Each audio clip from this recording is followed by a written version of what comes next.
Okay, good afternoon, class. So we have about 5 minutes left before the bell rings. So we're just going to look at exercise 3. Exercise 3, which is on page 250. Again, in the workbook it will be different, so 257. Okay. Or in your textbook. In your textbook is different as well, but this was my textbook. 257. Right. So at this point we did an example dealing with the midpoint theorem. Okay. Let me just check it because it's been a while already. The converse.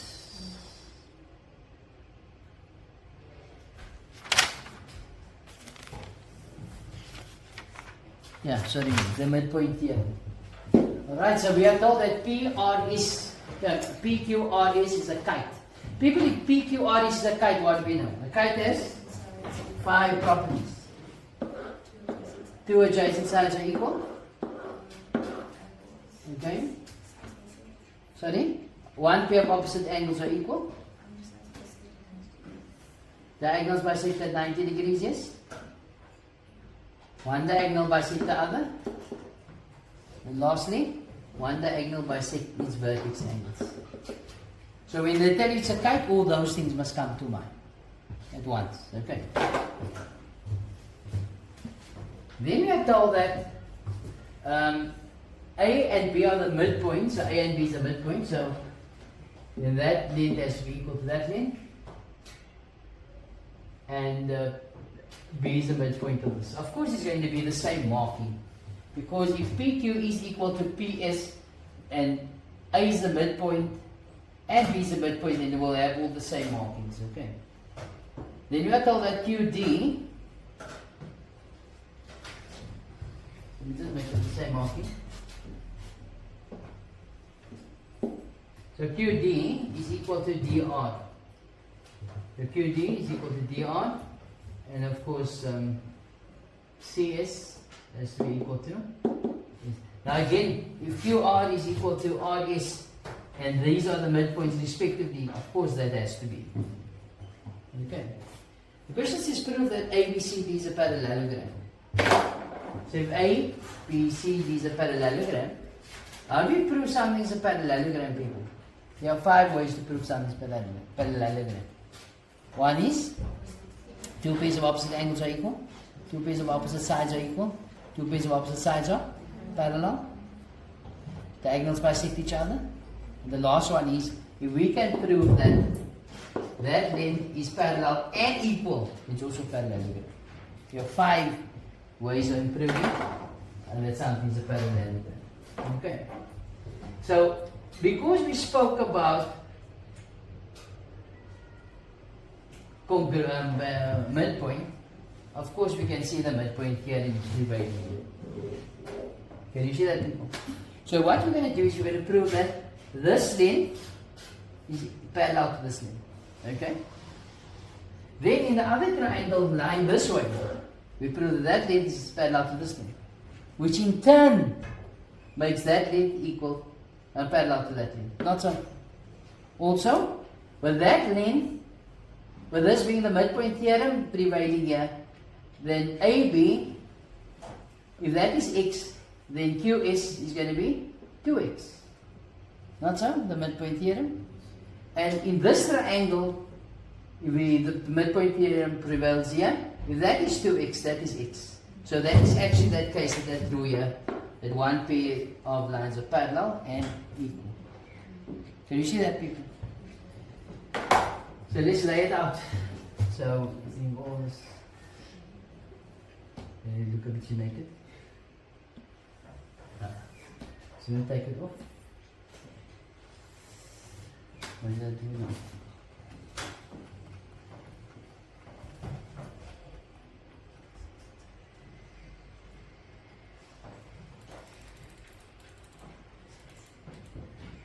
Okay. So where do we start? We start in triangle PQS. Do I have to say this? No. Okay, so we know that PA is equal to AQ. Why is PA equal to AQ?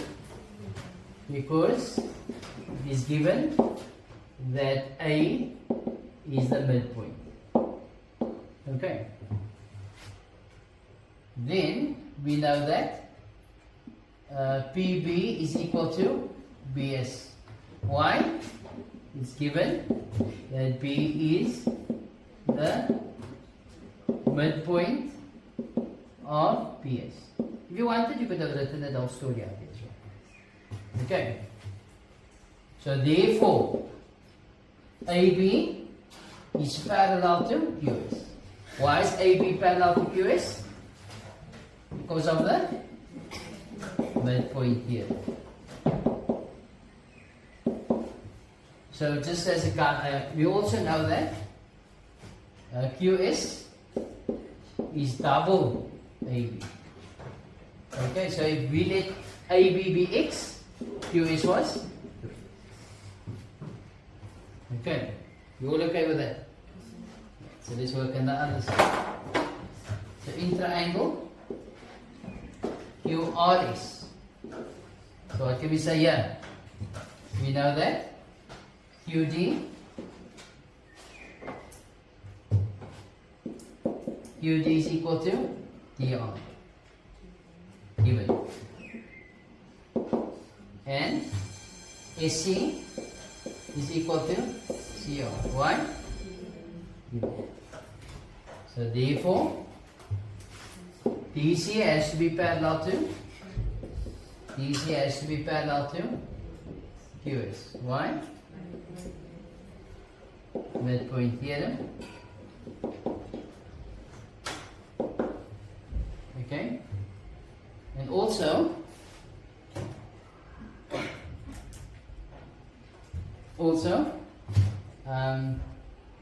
QS is equal to double DC. So that is 2x, that's also 3x. Not so. So now you see that DC is parallel to QS and QS is parallel to AB. Not so. So now we're just going to state the obvious. So we say since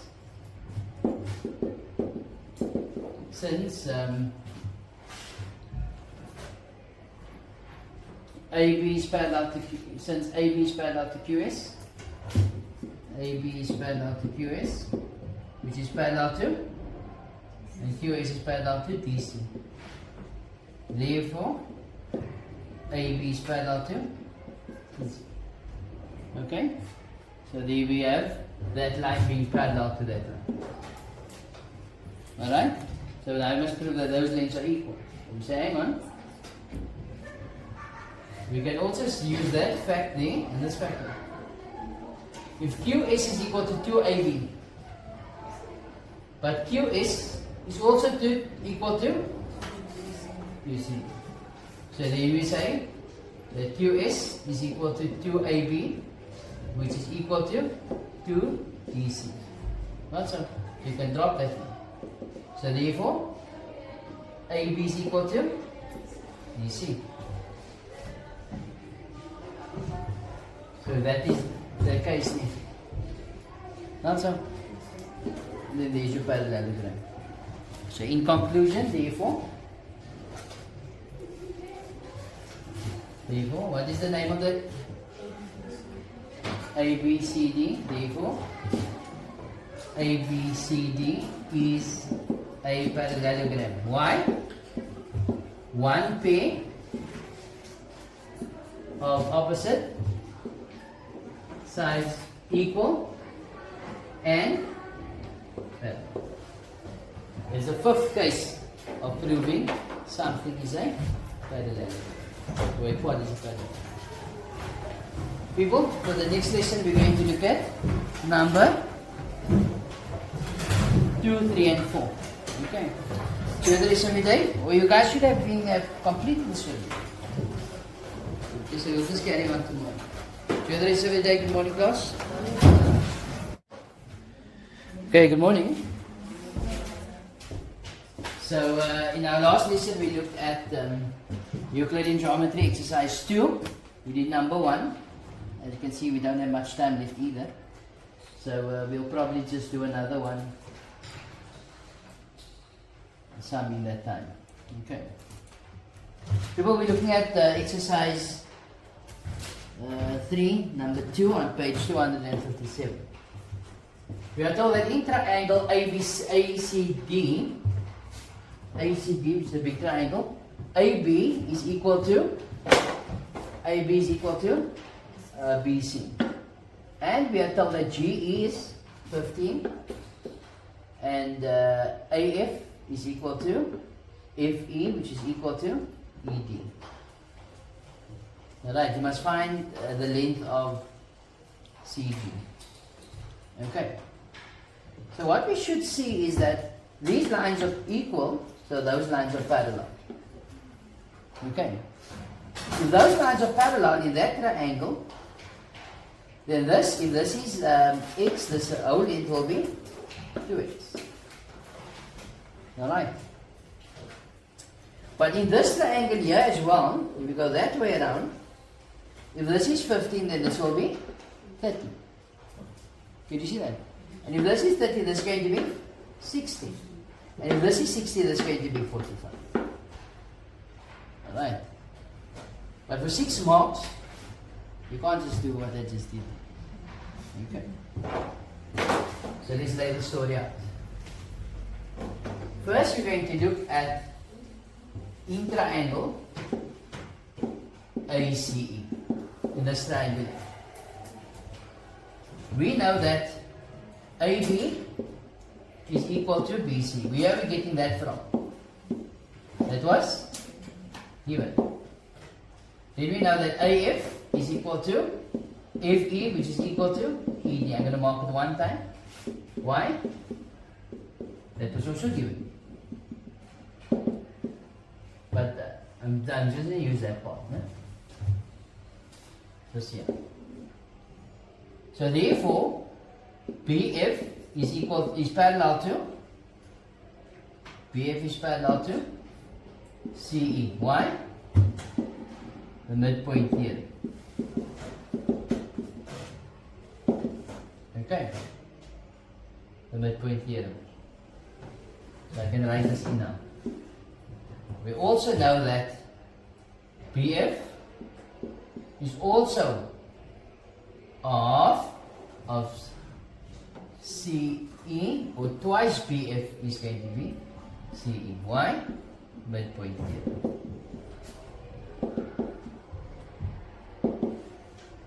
Okay. So that is X, and this how it's going to be 2. Okay. You all okay with that? So now, let me pull that up a bit. If I now work in this triangle here now, we know in triangle BFD, we already know those lines are parallel. Okay, so we now know that FE is equal to ED, proven, or you can say given. Okay, this is equal. And now we know that BF is parallel to GE. Why? Proven. We don't actually need to say both this here. Why? Because it's right here. Can you see that, people? But I'm just giving you the idea where it's coming from. We have something looking like this now. That is parallel and that's equal. So what? So this will be equal to this. Why? Converse of the midpoint here. Remember, if we're using one parallel, the set of parallel lines, and one side which is being bisected there, then we're going to use the converse of the theorem, the reverse of the theorem. Okay. And we also know that this here, which is 15, this will be twice that length. Not so. And that's what I need. I need to know that. Because this is going to be futile, it's not going to help us in anything or in future calculations, I'm not going to mention that. Okay, so we now know that BF is equal to 2 times 15, or you could have just said 30. Why? The converse of the midpoint here.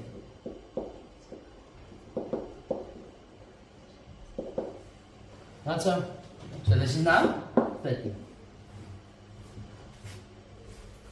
So what did we say? CE, therefore CE is equal to, I wrote it here. Can you see it? C is going to be twice BF, which is 30, which gives the answer 60. Do I need a reason here? No. Why? It's written here already. If I didn't write it here, I would have written here midpoint theorem. Can you see that, people? But have I answered the question? No. So therefore, CG is equal to 60 minus 15, which is 45 centimeters or whatever. Any reason required here? No. Because I am not using a Euclidean proof or a Euclidean reason to get this answer here. You guys understand? Alright. And the units are given in centimeters, so that's going to give you 45 centimeters. Any confusion there, people? No? You guys got that in your exam? Determine the perimeter of triangle PQR in terms of x. PQR. If you're looking at PQR, what do you notice? PQR is actually the outer triangle. Not so. So which means to say I need to calculate the length of this side, the length of that side, then the length of that side. Not so.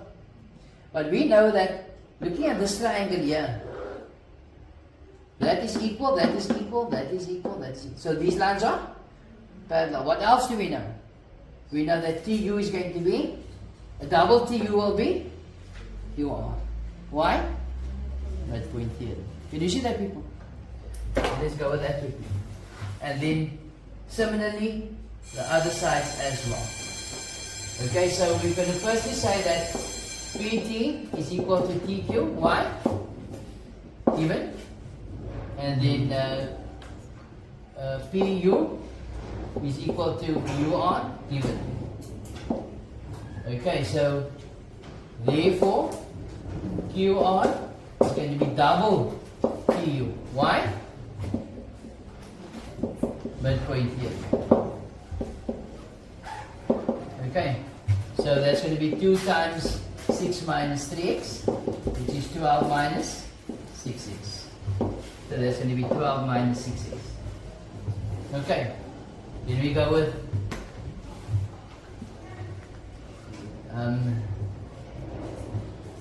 we're going to go with PR now. So we need to have that being double that length here. So we're going to go with PT is equal to TQ, proven or given. And then QS is equal to SP to the R. Why? Given. So therefore PR is going to be twice PS. Why? Midpoint theorem. Which now gives me 2 times 2x plus 1, which is 4x plus 2. That's going to give you 4x plus 2. Now similarly, because I'm going to repeat the whole story again, I can just say similarly, you can say that PQ is equal to twice SU. Why? Midpoint theorem. Okay, so that's going to be 2 times x plus 5, which is 2x plus 10. So to calculate the perimeter is going to be the sum of the sides, not so. There's 2x plus 10 plus 12 minus 6x plus 4x plus 2, which now gives me, that cancels, So it's going to be 22, 24. So it's 24 units or centimeters or whatever. You guys understand? Huh? People? In our next lesson we'll try and conclude this first. Enjoy the rest of your day. Good morning, class. Okay, good morning, class. So today we're looking at Euclidean geometry. We're looking at exercise 3, number 4. Okay. So number 4.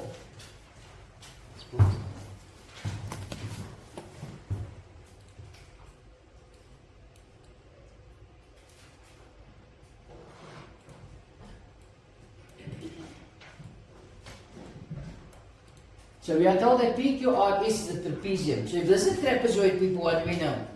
We know that PS is parallel to QR. Okay? Okay, they also tell us. The PS is parallel to QR, which is parallel to AB. So let's fill that in on the diagram. The question says, we are further told that SB is equal to BR. Then they ask you to draw PR. So all of this is what is given to us, okay? Many things happening today.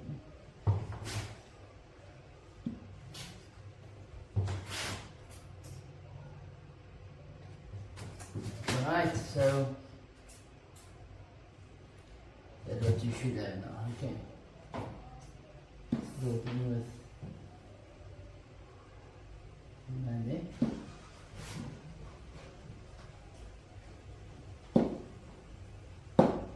Okay, this was also given parallel. Then we are told to prove that PA is equal to AQ. Okay, so let's call this for now. There's no X here, no? There's no there's an A, B, C. There's no C. Let's call this point C. But I think on the diagram it's suffice for us to use that point C now. Okay, you can call it X whatever, at least they have told you. Label it X, the intersection of A, B, whatever. Okay.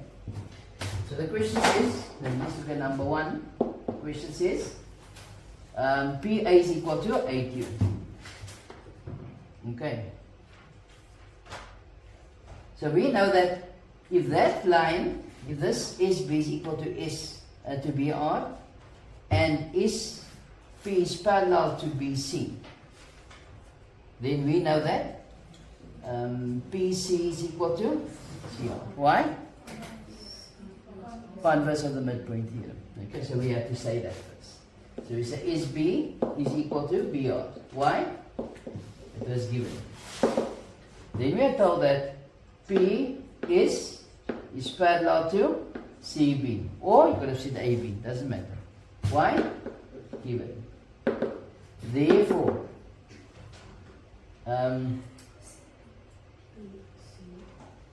PC is equal to CR. Why? Converse of midpoint theorem.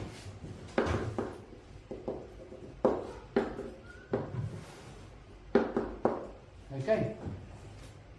So this is now at the equal mark here as well. Okay. And on the other hand, if you wanted, you could have said intra-angle PRS. Okay? But I didn't. So you can then label it intra-angle PQR. If you wanted. Okay? There's no extra marks allocated for that. But I'm going to put it in here just in case. So intra-angle PQR. You suppose that's it intra-angle? Well, I suppose that's it PS. Okay. So what can we say about this triangle? We already know that PC is equal to CR. Do I have to say it again? No, we just said it. So AC is parallel to QR. Why? We use that being equal and that being parallel. Not so? And why is this parallel? That was given to us. So therefore PA is equal to AQ. Why? Converse of midpoint theorem.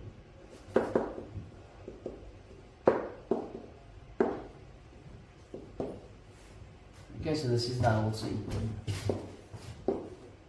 Okay. And there we have concluded, or we have proven what they wanted us to prove. We have proven. You all agree with that? So let's look at number 2. Number 2 says, you must prove that twice AB, this length here, twice AB is equal to AQ plus PS. Okay. But we know that CB is going to be half of PS. Not so. So PS is equal to twice CB. Why is that twice this? Midpoint theorem.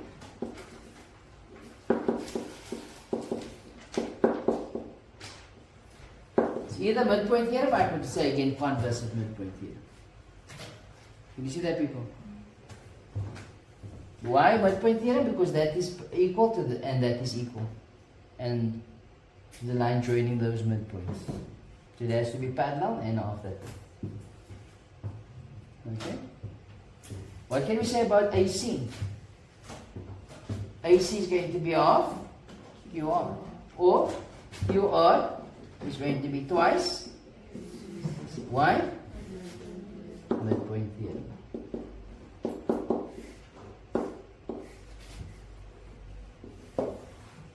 Okay. So now you see what you have here, QR plus PS. So QR plus PS is the same as 2AC plus 2CP. Can you see that? PS plus QR is going to be equal to 2CB plus 2AC. Okay? So this point, we already have evident there. Can you see that, people? But what do you notice here? 2 is common. Take out 2 as a common factor, then it's AC plus CB. So hang on. AC plus CD is the CB is the same as AB. So therefore, QR plus PS is equal to twice AB. You guys understand? Okay, so that basically brings us to the end of the first 4. Right, so we'll go into the next 4 now.